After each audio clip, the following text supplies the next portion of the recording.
Uttar Pradesh Chief Minister Yogi Adityanath traveled to Kairana in western Uttar Pradesh and met some of the families that had returned to Kairana after the 2016 exodus. Yogi Adityanath assured the families of their safety. He said that's of paramount importance to his government. He also warned rioters and lawbreakers, saying that an entire battalion of the Provincial Armed Constabulary (PAC) was to be based at Kairana, and those targeting Hindu businesses should fear the consequences. Opposition says the BJP is trying to polarize the electorate ahead of the 2022 Uttar Pradesh elections. June 2016. Homes locked. Desperate messages scrawled on the wall. Ye makan pikau hai. House for sale.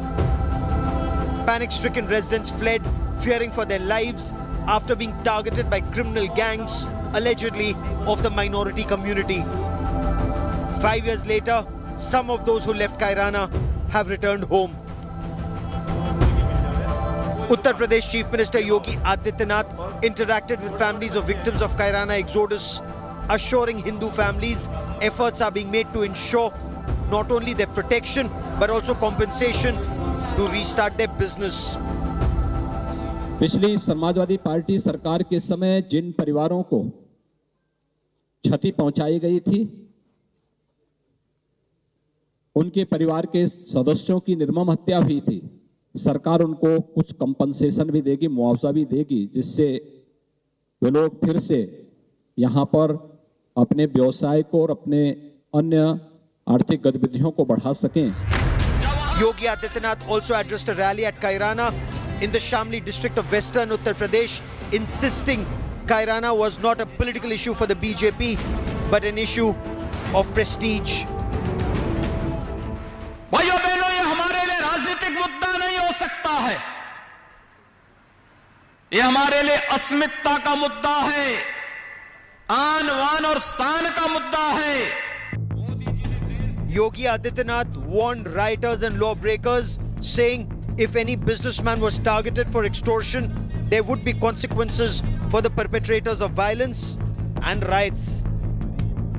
हम किसी के सम्मान के विरुद्ध कोई कार्य नहीं करेंगे, लेकिन कोई हमारी अस्मिता को ठेस पहुंचाने का प्रयास करेगा, बहन बेटियों की इज्जत के साथ खिलवाड़ करेगा, निर्दोष व्यापारियों का उत्पीड़न करेगा, अराजकता की स्थिति पैदा करेगा, दंगा भड़काने का प्रयास करेगा, तो उसकी आने वाली कई पीढ़ियां भूल जाएंगी फिर कि कैसे दंगा होता है और कैसे सुरक्षा के साथ खिलवाड़ होता है. The families of those who had left Kairana thanked the Chief Minister for hard action on law and order. हमारे इतनी खुशी है कभी हो नहीं सकती, इतनी खुशी हमें इतनी खुशी है हो नहीं सकती कभी भी. हमारे माहौल यहाँ का बिगड़ रहा था, संभल गया बिल्कुल. हम जीते थे जिस तरह जीव रहे ना दांतों के बीच में, ऐसे जीते थे, अब खुल के जीते हैं. हम ना तो घर से बाहर निकल सकते थे, अब हम चाहे जैसे घूमते हैं, दिन में घूमे, रात में घूमे, बहू घूमे, बेटी घूमे, कोई भी घूमे. योगी राज में सब स्वतंत्र हो गए. Yogi Adityanath also tore into the Samajwadi Party for sheltering the perpetrators of Kairana exodus. The opposition hit back, accusing the BJP of politics of polarization ahead of the 2022 Uttar Pradesh elections. जो लोग स्वयं दहशतगर्द हों, जिन लोगों पे 19 मुकदमे हों, वो दहशत की बात करेंगे. और जो लोग भी आरोपी थे 2017 से पहले हमारी सरकार में, वो सारे लोग जो सबसे बड़े आरोपी हैं, संगीत सोम, राणा, ये सारे के सारे लोग स्वयं दंगा कराने के तो माहिर है भारतीय जनता पार्टी. ये अभियान एक क्रांति. Recently, Union Home Minister Amit Shah also raised the issue of Kairana during a rally in Lucknow, saying the incident angered him. Uttar Pradesh के अंदर कई साल तक ये सपा सपा का खेल चलता रहा और उसने उत्तर प्रदेश को बर्बाद कर उत्तर प्रदेश और की कानून और व्यवस्था की स्थिति कैसी थी, मेरा तो खून खौल जाता था. पश्चिमी उत्तर प्रदेश से कैराना से पलायन शुरू हुआ था. यहां लखनऊ के हुक्मरानों का नींद नहीं उड़ता था। Politics of polarization ahead of the crucial 2022 UP elections looks set to escalate, with the Home Minister and the Chief Minister setting the agenda with talks of the Kairana exodus. With Kumar Kunal at Kairana, Bureau Report, India Today. So what happened in Kairana in 2016? The then BJP MP from Kairana, Hukm Singh, was the first to point out the exodus of Hindu families, he said. Homes were locked, desperate messages were scrawled on walls which said, "Ye ghar bikau hai." This house is for sale. It was a distress sale. He claimed that 346 Hindu families were forced to migrate. This is an India Today report from our archives.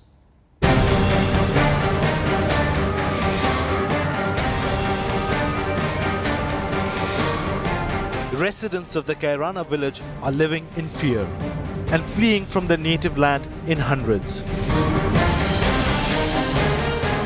दुकान पे बैठे बैठे के 3 व्यापारियों को लगातार गोली मारी 1 महीने के अंदर अंदर। पुलिस प्रोटेक्शन हमें नहीं है। पुलिस को जब रिपोर्ट करते हैं, FIR करते हैं, ओरली बोलते हैं, लेकिन वो बस आप चलिएगा मारे। According to reports, some 346 Hindu families have fled the area, fearing criminals like Mukim Kala, who allegedly enjoy political patronage. One such person, Ishwar Kumar, tells India Today the horror he experienced and ultimately forced him to flee the area. कुछ असामाजिक तत्वों ने मुझे धमकी दी कि या तो आप हमें 20 लाख रुपए दो, अन्य यहाँ से बिल्कुल अपना भाग जाओ यहाँ से। उन्होंने कहा कि जो आप दोगे तो किसी को भी सूचना दोगे तो आपके परिवार को खत्म कर दिया जाएगा। Ahead of the crucial assembly elections in the state, the matter has turned into a massive political slugfest. So did the Union Home Minister Amit Shah set the tone with his address in Lucknow when he said Kairana exodus makes his blood boil? UP CM Yogi Adityanath unsparing in his criticism, saying police will sort out those criminal gangs and extortionists if anyone tried to harass a Hindu businessman in Kairana. Joining me on India First is Nupur Sharma, representing the Bharatiya Janata Party. Rashid Kidwai is a senior journalist and analyst. The Samajwadi Party chose to stay away from this debate despite being invited. Nupur Sharma, Samajwadi Party accuses the BJP of communal politics of polarization. For Yogi Adityanath, ma'am, does the route to Lucknow pass through Kairana? Well, good evening, Mr. Sawant, to you, to Mr. Kidwai and all your viewers. I actually expected the Samajwadi Party not to come on this debate because after all, it was the tacit support and approval of the then UP state government, which was backed by the then UPA government at center. Let's not forget, in the aftermath of the Muzaffarnagar riots, there was a lot of displacement. 2 camps were set up and there was tacit approval and support in the form of the Honorable Prime Minister of India then, Dr. Manmohan Singh, who chose to visit only one camp, in the sense camps of only one religion, and also publicly made statements like that the first right of the country's resources are with a particular minority. So much for the secularism. Now, in the aftermath of that, some 25,000 people from minority communities were displaced. They went on to settle into various areas. Can you actually overlook that the NHRC repeatedly in 2016 called upon the UP government that time to give answer as to what happened in the mass exodus case in Kairana?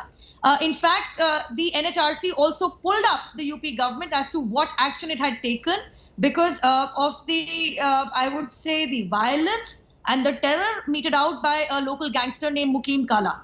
So we all know via reports put out by media houses as yourselves as to how desperate sales were made of houses, especially of traders with daughters, with sisters, with wives, because they could not even get to schools, much less to local shops to procure anything, because they were at the very target of, I'm sorry, but communal hatred, if I may call it.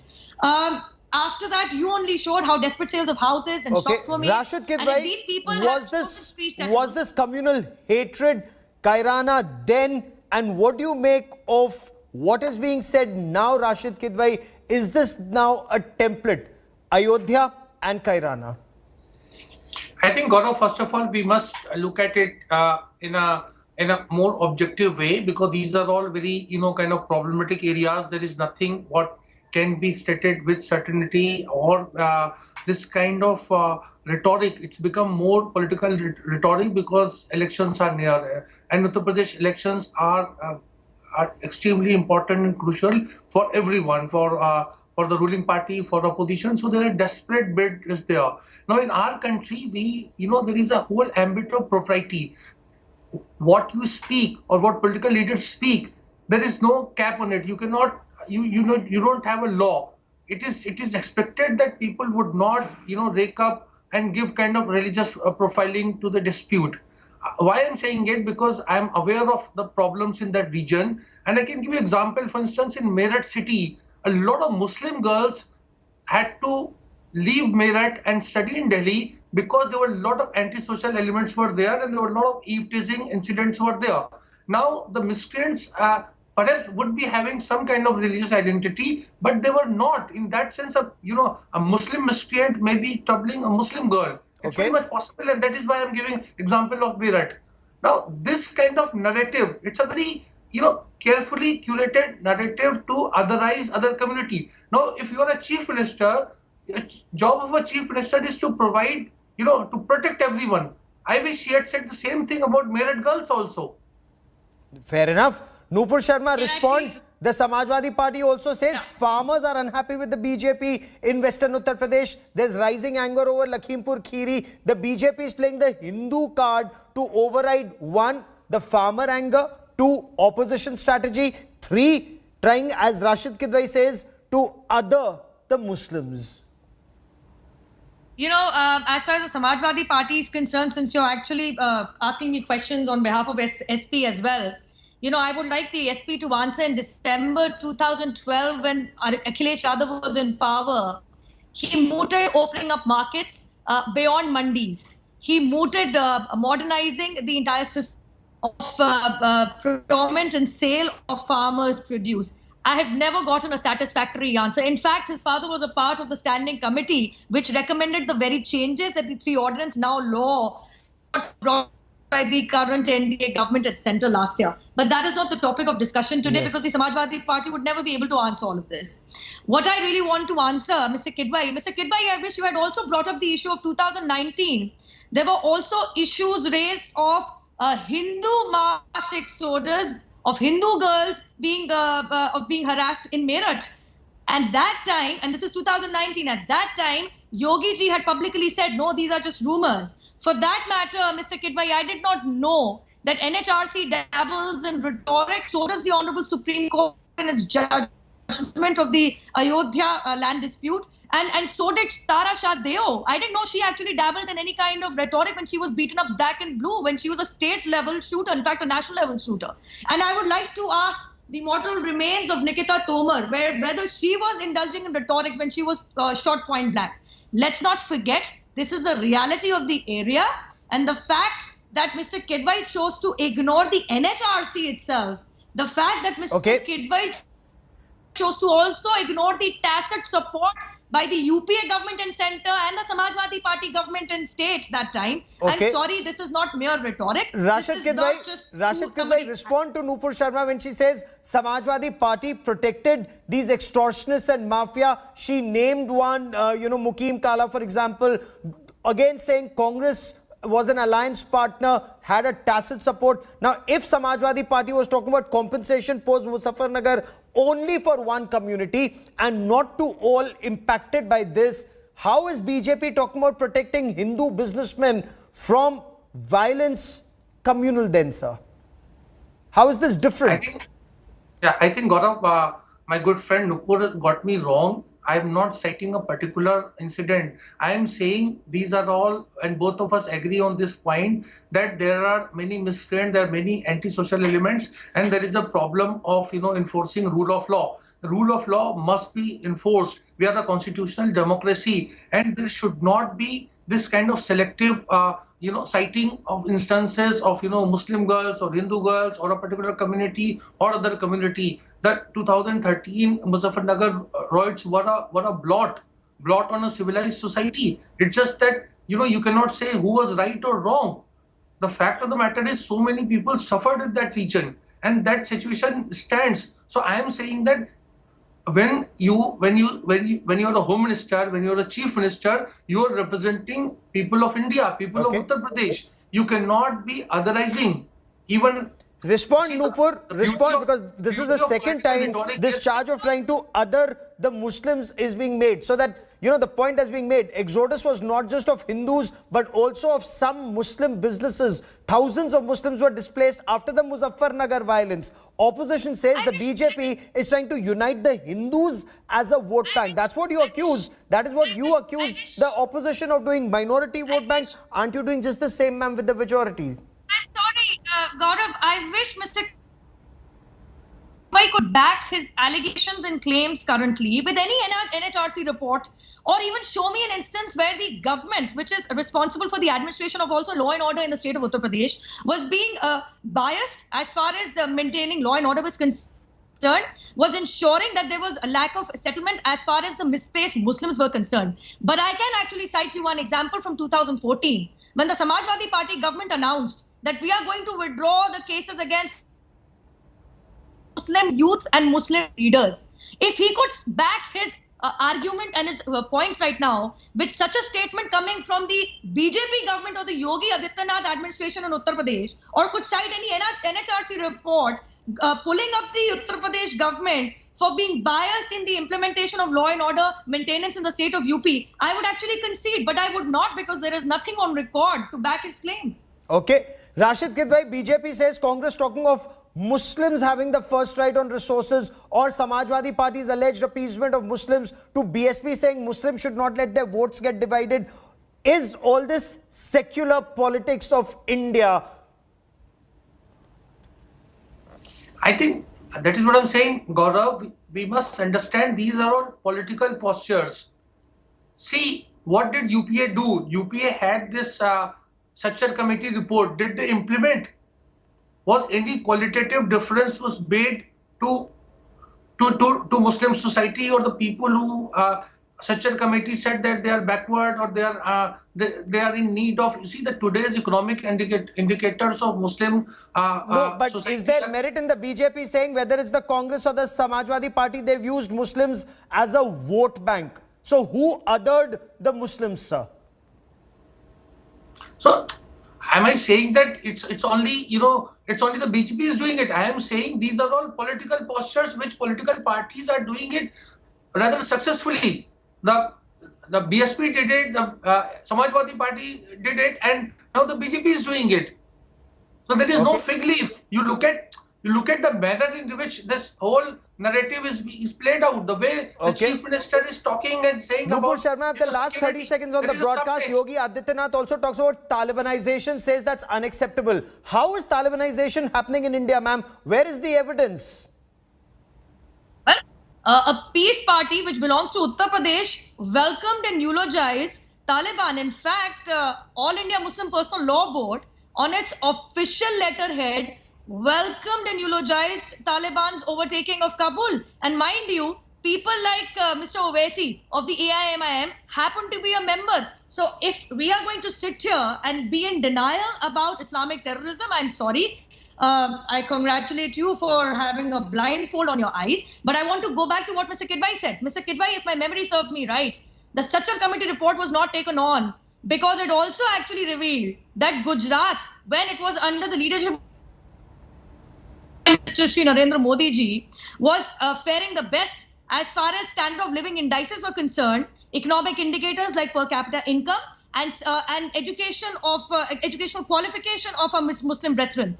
So maybe perhaps that's the reason why Congress could not this take it debate, further, because this debate only looks set to escalate. I want to come back. Okay, I've run out of time on this part of the show. Nupur, we will take this debate forward, but I've run out of time on India First this evening. I have to take a quick break. Business Today comes up next. Paytm kicks off India's biggest IPO, and other details coming up next. Business Today with Abha Bakaya.